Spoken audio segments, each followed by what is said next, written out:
Yun, ito yung mga dumi sa ating mga naging biyahe. Ayan.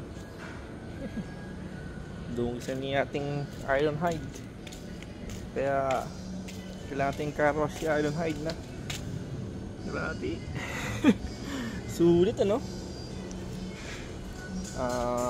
In the Philippines, one of the best mini ADV adventure motorcycle in 150cc category, guys. Suspension, napaka-smooth. Talagang swabe yung Showa natin, guys. Talagang the best ano. Overall suspension, comfort, handling, walang masabi. Siguro lang ito lang yung upuan lang, guys. Sa long ride, I mean, kasi ako pag bubiyahe talaga ako mag-isa, talagang dire-diretso ako, no.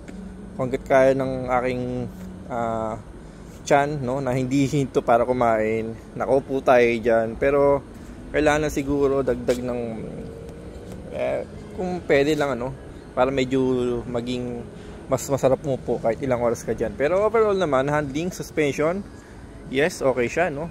Fuel efficient as 150cc, wala akong masasabi, talagang sulit na sulit. Hindi ako sumasakit sa bulsa ko dito na karga ng karga, pero talagang thumbs up, no, Honda Philippines.